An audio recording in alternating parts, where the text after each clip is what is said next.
Hello everyone, online class में आपका स्वागत है। आज हम 8th क्लास का चैप्टर नंबर 2 का एक्सरसाइज 2.2 कर रहे हैं।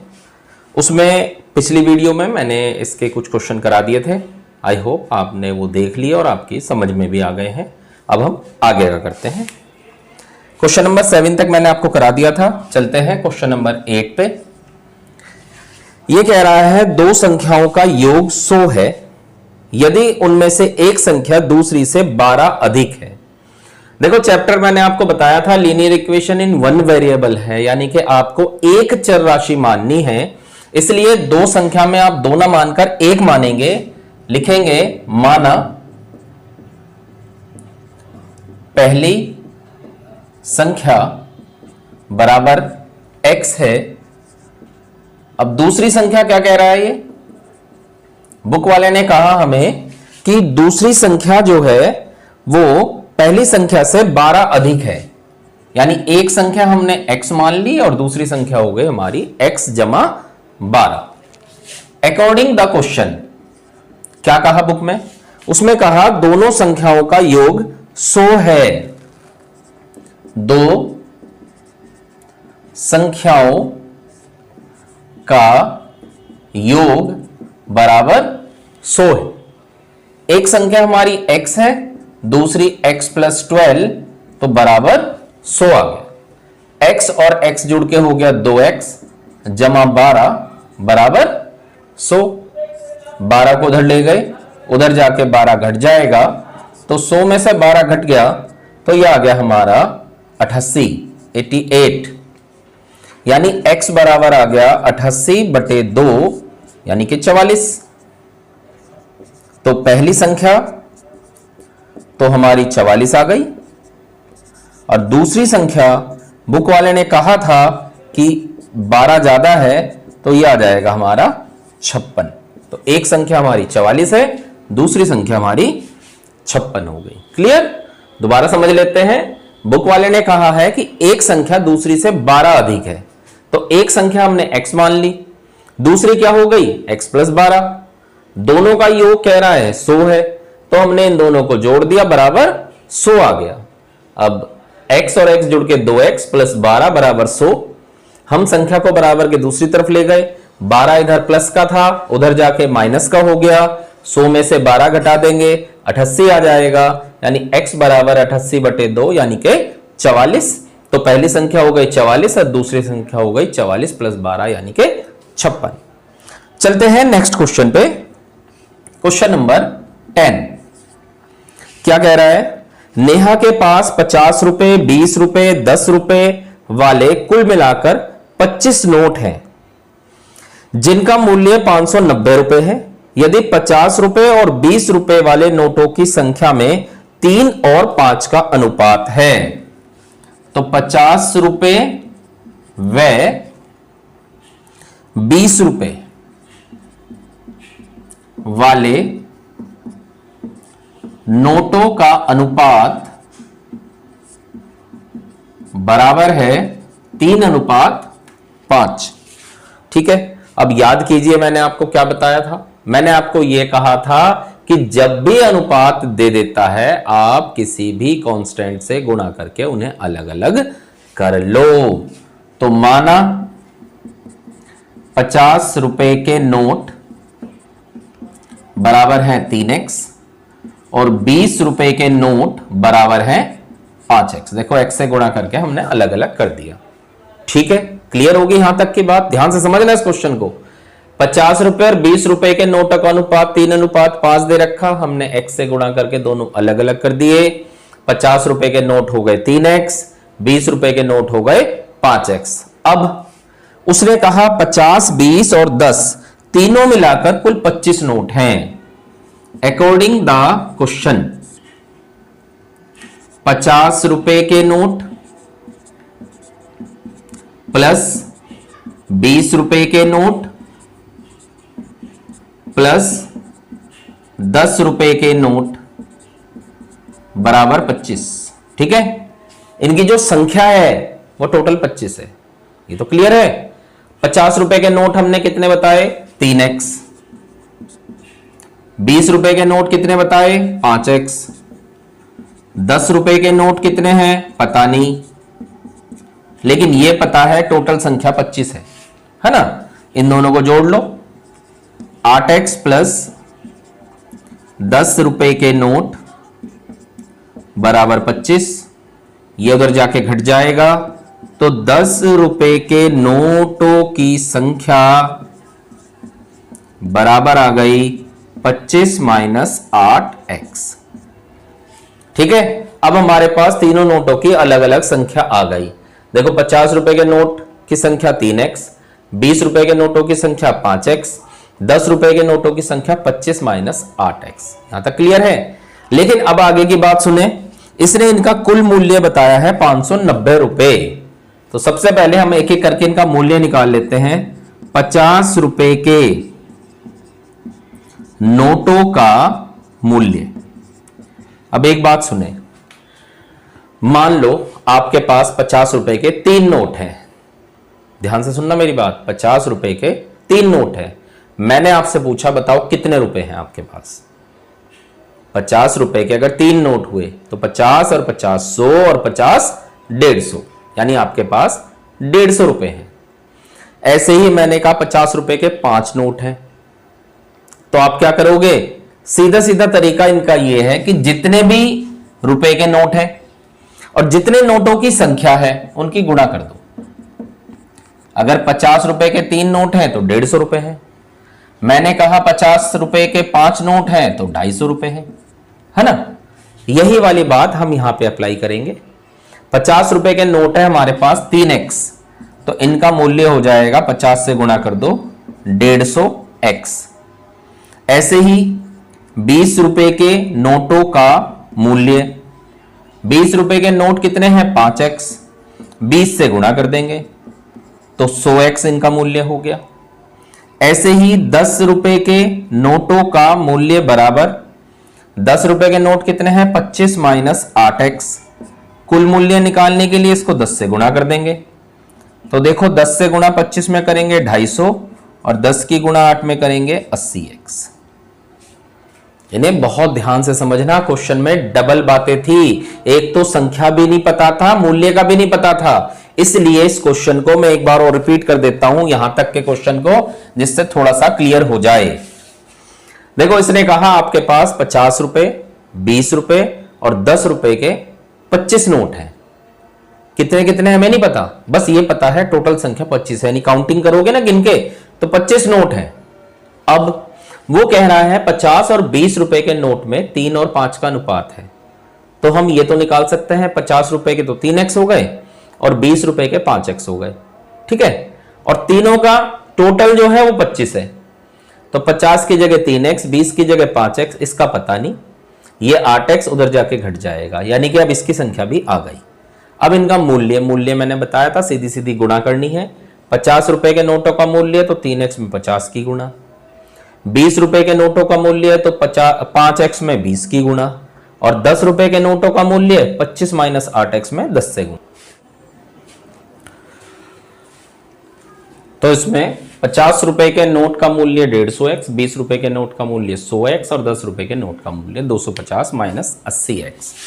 अकॉर्डिंग द क्वेश्चन, प्रश्नानुसार कुल मूल्य बराबर है 590। तो आपको क्या करना है, इनको जोड़ देना है। 150x plus 100x plus 250 minus 80x बराबर है 590। तो ये हो जाएगा हमारा कितना? 150x plus 100x plus 250 minus 80x बराबर 590। हम संख्या संख्या एक तरफ और x वाले एक तरफ ले लेते हैं। तो 150x plus 100x minus 80x बराबर 590 माइनस 250। ये हो गया 20, 150, 170x बराबर 340, यानी x बराबर 340 बटे 170, यानी x का मान 2 आ गया। ठीक है, हमसे संख्या पूछी थी, तो 50 रुपए के नोटों की संख्या हमने क्या मानी थी? 3x। तो 3 गुना 2 यानी कि 6। 20 रुपए के नोटों की संख्या 5x मानी थी, 5 गुना 2 यानी कि 10। और 10 रुपए के नोटों की संख्या ये थी हमारी 25 माइनस 8x यानी 8 गुना 2 तो 25 माइनस 16 यानी कि 9। तो ये टोटल संख्या 50 की 6, 20 की 10 और 10 रुपए वाले के नोटों की संख्या 9 है। क्लियर?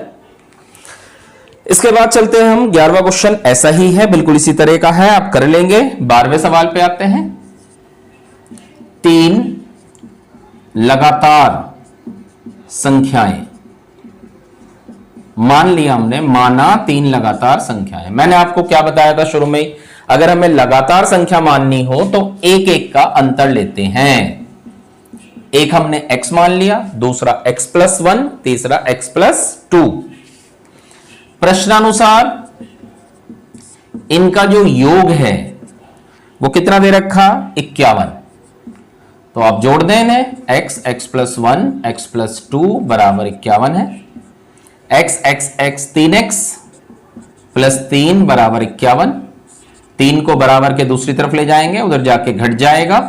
यह विशेष ध्यान रखना कि कौन सा घटता है बराबर के दूसरी तरफ जाकर, कौन सा जुड़ता है, कौन सा भाग में आएगा, इनमें गलती मत कर देना। तो x का मान 16 आ गया। तो संख्याएं क्या क्या हो गई भाई? हमने क्या माना था? x प्लस 1 x प्लस 2 यानी संख्याएं हो गई 16, 16 प्लस 1, 16 प्लस 2। ठीक है, क्लियर? इसके बाद चलते हैं हम नेक्स्ट क्वेश्चन पे, क्वेश्चन नंबर 13। क्या कह रहा है? दो संख्याओं का अनुपात, दो संख्या का अनुपात बराबर है 5:3। तो वही बात, माना संख्याएं, मैंने आपको बताया था जब भी अनुपात में दे दे आप किसी भी कांस्टेंट से गुणा करके उन्हें अलग अलग कर दो। तो 5x और 3x आ गया।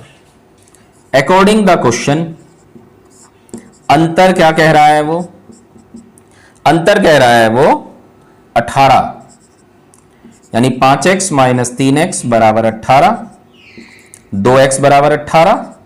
तो x बराबर 18/2 यानी कि 9। तो x का मान 9 आ गया। ठीक है, तो संख्याएं क्या क्या हो गई भाई? संख्याएं हमने 5x और 3x कहा था, तो 5 गुणा 9 और 3 गुणा 9 यानी 5 9 45 और 9 तिया 27। क्लियर? बहुत आसान है सवाल, अगर आप ध्यान से थोड़ा सा भी ध्यान लगा के करोगे सारे क्वेश्चन आपको बहुत इजी लगेंगे। क्वेश्चन नंबर 14 पे आ जाते हैं। 15 वर्ष बाद रवि की आयु उसकी वर्तमान आयु से 4 गुनी है। तो माना रवि की वर्तमान आयु बराबर x। हमने मान लिया रवि की वर्तमान आयु x है। 15 वर्ष बाद आयु, भाई फिलहाल तो x है, 15 साल बाद यानी 15 जुड़ जाएगा, तो 15x प्लस 15 वर्ष और वर्ष। ठीक है, अब अकॉर्डिंग द क्वेश्चन क्या कह रहा है बुक वाला? वो कह रहा है 15 वर्ष बाद उसकी जो आयु है वो वर्तमान आयु की 4 गुनी है। यानी वर्तमान आयु में हम 4 से गुणा कर दें तो 15 साल वाली आयु के बराबर हो जाएगा।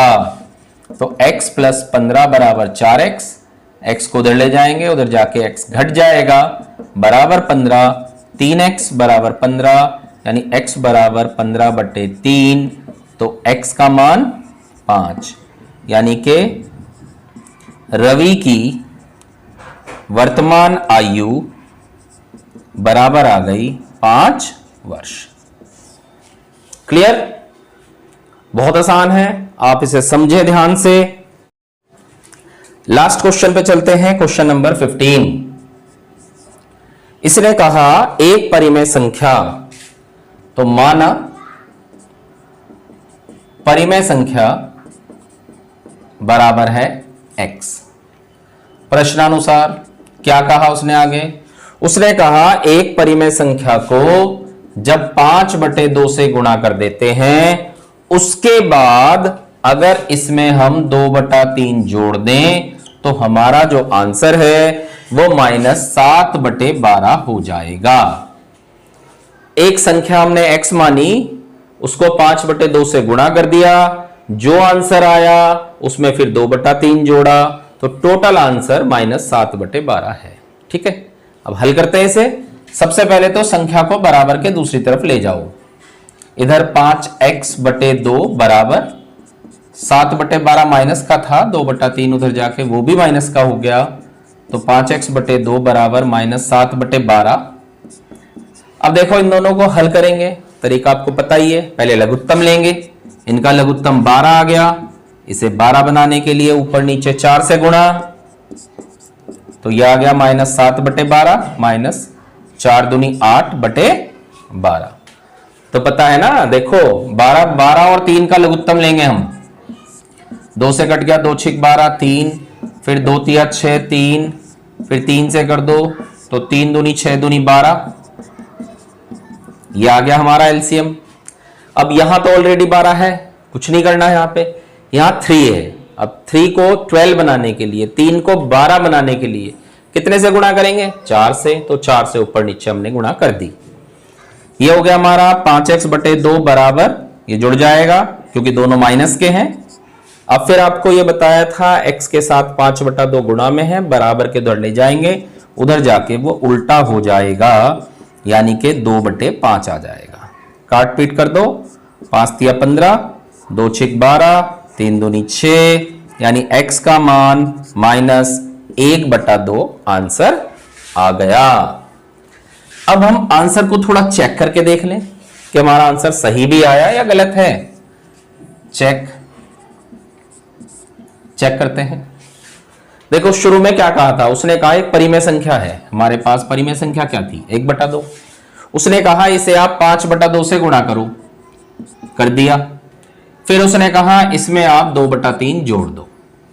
अब आंसर चेक करते हैं, -5/4 प्लस 2/3, इनका दोनों का लघुत्तम लेंगे, लघुत्तम 12 आ गया, इसको ऊपर नीचे 3 से गुणा करेंगे, इसको ऊपर नीचे आप 4 से गुणा करोगे, 5 तिया 15/12 और 4 दूनी 8/12, ये आ जाएगा -7/12। देखो यही आ गया। क्लियर है ना? यहां ध्यान देंगे, ये माइनस का ये प्लस का अलग अलग चिन्ह है, इसलिए घटा और बड़ी संख्या का चिन्ह आया। क्लियर? आई होप एक्सरसाइज आपको बहुत अच्छी तरह समझ में आ गई है। आप इसे ध्यान से करेंगे, बीच के जो क्वेश्चन रह गए हैं उसे आप ट्राई करेंगे, आराम से समझ के ट्राई करना। अगर फिर भी प्रॉब्लम हो रही है, आपको समझ नहीं आ रहा है, तो आप मेरे से पूछ सकते हैं। और अगर समझ में आ गया है तो वीडियो को लाइक कर दें, चैनल को सब्सक्राइब करें, जिससे कि इसके आगे की नोटिफिकेशन आपको मिल जाए। Thank you.